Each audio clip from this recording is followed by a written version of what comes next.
बोलताना फक्त कालव करू नका.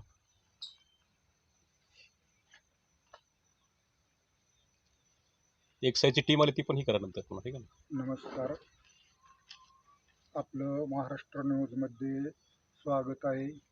आज आपण मौजे माळकरंजा तालुका कळंब जिल्हा धाराशिव या ठिकाणी प्रेस कॉन्फरन्सद्वारे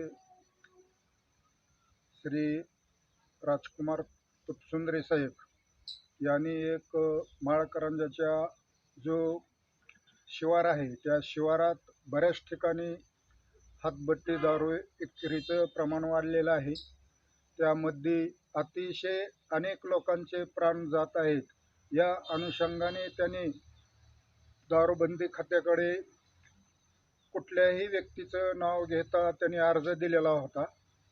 त्या अनुषंगाने आपण त्यांची प्रतिक्रिया व्यक्त घेत आहोत. बोला साहेब, नाव सांगा. मी राजकुमार प्रल्हाद तुपसुंद्रे, राहणार माळकरंजा, तालुका कळंब, जिल्हा धाराशिव.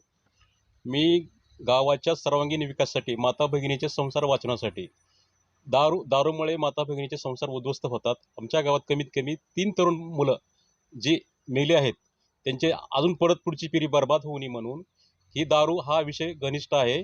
त्यामुळे लोकांचे संसार उद्ध्वस्त होतात. म्हणून मी दारूबंदीचा ठराव ग्रामसभेत पास करायला लावला. त्यासाठी माझी मंडळींनी साथ दिली, बाकी कुणी विषय घेतला नाही. आणि तो ठराव पास केल्यानंतर तरी देखील अजूनसुद्धा दारू चालूच आहे सर्रास. म्हणजे याला मला एकच म्हणायचं आहे. आणि हा तरी लोक दारू पितात, म्हणजे दारू पितात, हातभट्टी, घरपोच दारू, इथं हॉटेल वगैरे हे, तरी याच्यावर कोणी कारवाई करत नाही. आज कारवाई केली तर उद्या लगेच चालू असते. याचा अर्थ काय? शिरोडन पोलीस स्टेशन जे त्यातले जे कोळेकर साहेब आहेत, वाबळे मॅडम आहेत, त्यांचा इथं हस्तक्षेप आहे का? आणि दुसरी गोष्ट म्हणजे आज मी पुण्याला गेलो कार्यक्रम, इथं माझी मीटिंग असताना तर आमच्या घरावर ते लोक, पारधी समाजाचे लोक इथं घरी आले. घरी येऊन त्यांनी धिंगाणा केला. आमच्या घरी कुठलेही नसताना, म्हणजे फक्त कुठेही गडी माणूस नसताना, फॅमिली बघता असताना त्याने हे केलं आणि धमक्या दिल्या की दारू हे करणार, आम्ही काय करणार, आम्हाला सांभाळणार करून, अशाच त्यांनी केले. ते मी मीडियाला पण टाकलेलं आहे.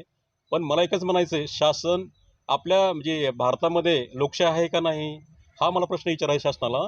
जर भर दिवसा जर हे लोक इथून धमकी देत असतील तर शिरोडन पोलीस स्टेशनचे कोळेकर साहेब, वाबळे मॅडम झोपलेत का? ते कुठल्या जे पगार घेतात ते लोक आज हे लोक मला धमकी बाहेर पाठवतात का? म्हणजे मी अर्ज केल्यामुळे मला ते लोक घरी पाठवतात का? तर अशा अधिकारी निलंबित झाले पाहिजे. ते शासनाची, म्हणजे आम्ही जे टॅक्स भरतो त्यातून त्यांची पगार चालू आहे.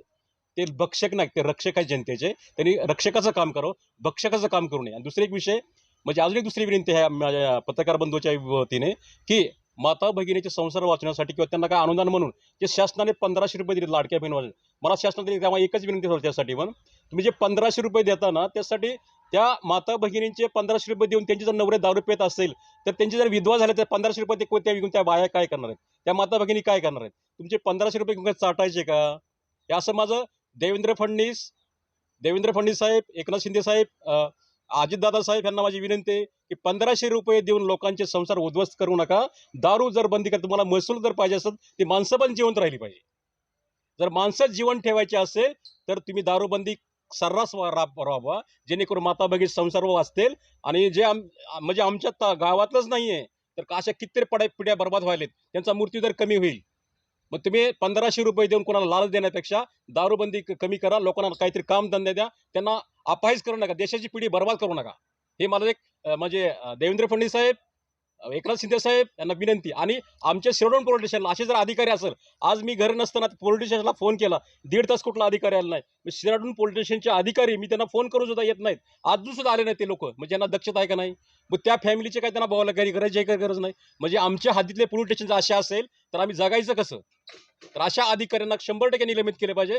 ते फुकटची पगार घेतात असं मला 100% म्हणायचं आहे. ह्या मीडियावर त्यांना सांगितलं, त्यांच्यावर पूर्णपणे कारवाई झाली पाहिजे. नाहीतर मी आज माझी तारीख, आज साधारणपणे 3 तारीख आहे, मी पुढच्या 3 तारखेला आमरण उपोषण जिल्हाधिकाऱ्यांवर बसणार. हे जर अधिकारी निलंबित झाले नाही तर मी कलेक्टर ऑफिस समोर त्यांना उपोषणाला बसणार आहे. तुम्ही या पत्रकार बंधूच्या वतीने त्यांना विनंती करतो, ही तुम्ही सगळ्यात सर्रास मुख्यमंत्र्यांपर्यंत माझी बातमी जाऊ दे, ही तुम्हाला माझी कळकळीची विनंती.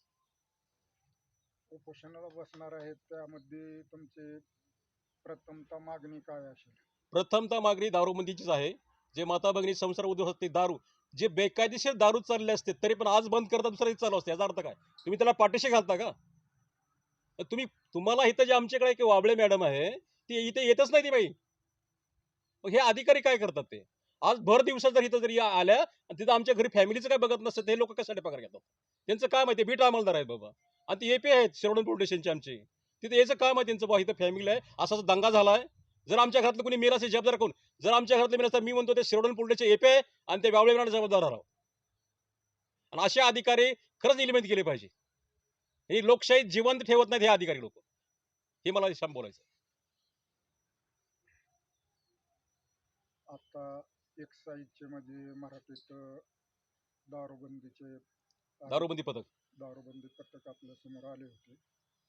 ते कुठल्या अनुषंगाने आले होते? दारूबंदी पथकला आपण त्यांना पहिला एक्साईज डिपार्टमेंटला आपण अर्ज केला होता. ते सगळं त्यांना म्हणलं, ते जो कोणी आज पारधी समाजाची लोक आली होती त्यांनी सांगितलं की बाबा मी अर्ज करतो. त्यांना मी ते सांगितलं की मी अर्ज गावाच्या विकासासाठी केला, म्हणजे गावातले जेवढे बी जे खामसवाडी रोडला जे हॉटेल चालू आहे किंवा गावाची घरपोच दारू विकली जाते किंवा तुझी भट्टी आहे, ह्या ठिकाणी सामायिक अर्ज केला. कोणाचं वैयक्तिक नाव घेतलं नव्हतं मी.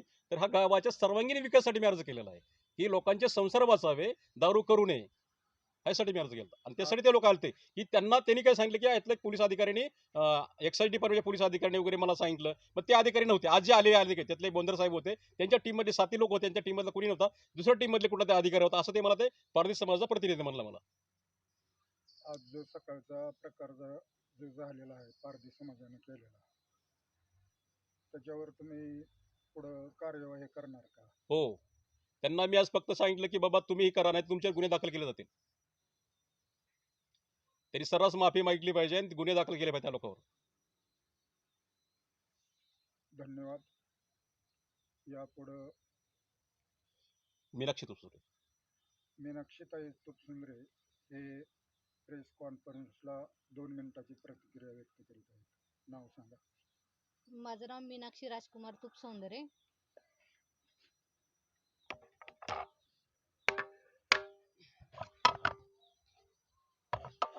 बोला. आजचा जो प्रकार झालेला आहे त्या प्रकाराच्या अनुषंगाने काय सांगताल? आजचा प्रकार हा कसा, म्हणजे स्वप्नात पण कधी आम्ही असा विचार केला नव्हता की आमच्या घरी येऊन लोक असं बोलतील. ते लोकांना मी कधी पाहिलं पण नव्हतं. ते अचानक आले, माझे मिस्टर घरी पण नव्हते. माझी मुलगी मी डिलिव्हरीसाठी घेऊन आलेले आहे. माझे सासरे आणि माझ्या 2 मुली, आम्ही एवढेच इथं होतो. सकाळी ते 7 वाजता इथं आले आणि आम्ही इथून उठणारच नाही. त्यांची ते जे आले होते त्यांची मिसेस हातामध्ये औषधाची बॉटल घेऊन आली होती. इथंच औषध पिऊन आम्ही आत्महत्या करणार. मग एवढं सगळं झाल्यानंतर मी खूप घाबरले, कारण माझी मुलगी प्रेग्नेंट असल्यामुळे मला खूप भीती वाटली. तरी देखील आम्ही त्यांना काहीच बोललो नाही. सकाळी 7 वाजता आलेले, ते 12 वाजता गेले जेव्हा पोलीस आले तेव्हा. तुपसुंद्रे साहेबांनी जो अर्ज दिलेला होता तो तर अर्ज कॉमन होता, मग ह्यांनी कसं काय टार्गेट केलं? काय ते सांगताल याच्या ते संदर्भात? असे बोलले की मी एका ह्यांना पैसे दिले 3,000 रुपये आणि त्यांनी मला ह्या साहेबांचं नाव सांगितलं की हे तुम्हाला टार्गेट करतात, म्हणून ते लोक इथं येऊन थातामाशा करत होते. आता आपल्या समोर तर झालेलं किंवा मी फक्त चेहरा ओळखीतो, हम्म. बाकीचं तर ती व्यक्ती काहीच बोलली नाही. काय सांगताल त्या संदर्भात? आता त्या ह्याच्यात बोलायचं म्हणजे कसं, त्यात त्यांचा पण दोष नाहीये, पण ह्याच्यामध्ये ना गव्हर्नमेंट सर्व्हिस जे आहे ते पोलीस लोक, ते एखाद्याला असं टार्गेट करणं चुकीचं आहे ना. अर्ज करणं हा आमचा अधिकार आहे, कारण एखादी गोष्ट जर चुकीची होत असेल तर ते बोलले तरच ती सुधारली जाईल ना. नाही कोणी बोलल्यानंतर ती सुधारणारच नाही. आणि हा दारूचा असा विषय आहे की खूप तरुण पिढी बर्बाद होत चालली ह्या दारूमुळे. ह्याच्यात काय तुम्हाला राजकारण असल्याचा हो, म्हणजे राजकारण पण संशय आहे. येतो का? हो, आहे ना. 100% 100% राजकारणाचा गंध आहे. राजकारण आहे याच्यामध्ये. कारण मी जेव्हा कारण पुण्याला गेलो त्यामुळेच इथं लोक आले. हा, आणि त्यांच्या बोलण्यामध्ये पण आहे ना, थोड्या थोड्या टायमिंगला ते चेंज करत होते. एवढे अर्ज करतात, हे सारखे हा. सारखे अर्ज करतात. आणि आता सध्या आमच्या गावातल्या सरपंचाला पण बरखास्तीचा अर्ज केला, एक पद पण केलंय. गावातला अतिक्रमणाचा विषय, भरपूर भ्रष्टाचार उघडा केला मी. त्यामुळे गावातल्या गावपुढऱ्यांना ते धोका पण व्हायला लागला. आणि मी कलेक्टर ऑफिससाठी विनंती केली की ह्या गावातल्या गावपुढऱ्यापासून माझ्या जीवाला धोका आहे, तर ह्यांच्यापासून काय झालं तर भविष्यात त्यांना अटक करा.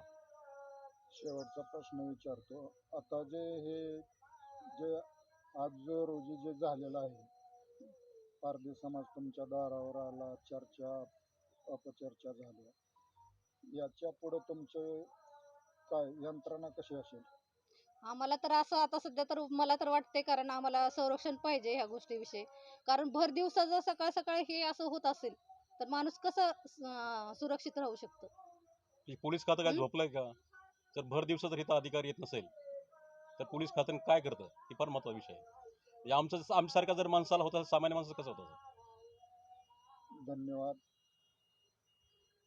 आज जो प्रकार झालेला आहे त्यात दोन्ही उभयतांनी प्रेस कॉन्फरन्सद्वारे शासनाला इशारा दिलेला आहे आणि या न्यूजच्या माध्यमातून शासनाला आमचा सध्या अल्टिमेटम आहे की येत्या 2 दिवसात या तुपसुंद्रे कुटुंबाला पोलीस संरक्षण देऊन जे काय या गावाच्या हद्दीत जे हातभट्टींचे दारू राजरोसपणे विक्री होतात ते तुरंत बंद करण्यात यावे. मी ज्ञानोबा काकासाहेब येडके, महाराष्ट्र न्यूजचा मुख्य संपादक. त्यांचे कोणाची बाईट गेली की